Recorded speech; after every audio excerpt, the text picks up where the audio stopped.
नमस्कार दोस्तों, मेरा नाम अनुप निगम है। मैं एक टेक्निकल एनालिस्ट हूँ।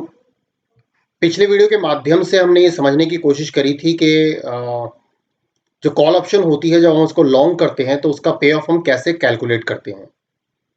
इस वीडियो के माध्यम से हम ये समझने की कोशिश करेंगे कि जो कॉल ऑप्शन होती है, जब हम उसको शॉर्ट करते हैं तो उसका पे ऑफ हम कैसे कैलकुलेट करते हैं। कॉल ऑप्शन एक इंस्ट्रूमेंट होता है जो कि ट्रेडर को ये अधिकार देता है कि वो जो भी असेट है उसको एक निश्चित तारीख में एक निश्चित प्राइस के ऊपर बाय कर सकता है। जो सेलर होता है, जो ऑप्शन को सेल करता है, वो जो है, जो बायर ऑप्शन प्रीमियम पे करता है, वो उसका प्रॉफिट होता है। मतलब वो बेसिकली उसको चार्ज करता है किसी भी कॉल ऑप्शन को सेल करने के लिए। जो राइटर होता है या सेलर होता है, वो उस ऑप्शन प्रीमियम को बायर से चार्ज करता है। जो प्रॉफिट और लॉस होता है बायर का, इस पर्टिकुलर केस के अंदर, जैसा हमने पहले भी सीखा था इस चीज को, कि अगर कोई बायर कॉल ऑप्शन को बाय करता है तो उसका जो प्रॉफिट और लॉस होता है वो इस बात पर डिपेंड करता है कि जो स्पॉट प्राइस है अंडरलाइंग एसेट का, वो कहां पर ट्रेड हो रहा है। तो जो भी बायर का प्रॉफिट होता है वो सेलर का लॉस होता है। तो अगर एक्सपायरी के टाइम पे जो स्पॉट प्राइस है वो स्ट्राइक प्राइस के ऊपर ट्रेड हो रहा है, तो इसका मतलब क्या होगा कि बायर का प्रॉफिट होगा, जबकि सेलर का क्या होगा, लॉस होगा। जितना ज्यादा स्पॉट प्राइस स्ट्राइक प्राइस के ऊपर होगा, उतना ही ज्यादा बायर का प्रॉफिट होगा और उतना ही ज्यादा सेलर का लॉस होगा।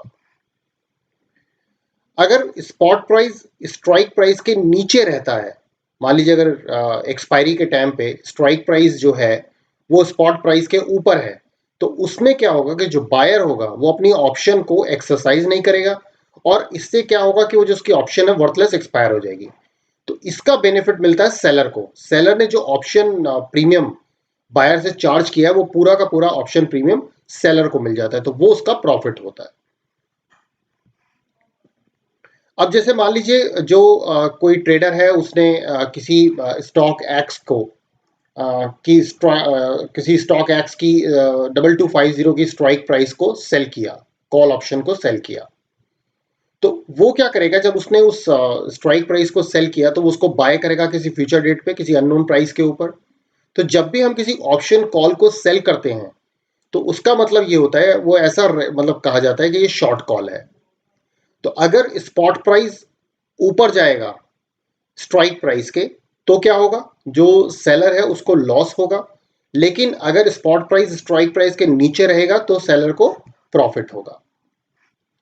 अब हम ये समझने की कोशिश करते हैं कि जो और ट्रेडर जो होता है, जब किसी भी कॉल ऑप्शन को शॉर्ट करता है तो उसका प्रॉफिट कैसे कैलकुलेट करता है। जैसे मान लीजिए किसी ट्रेडर ने किसी कॉल ऑप्शन को सेल किया जिसका स्ट्राइक प्राइस है 2250 एट अ प्रीमियम ऑफ 100।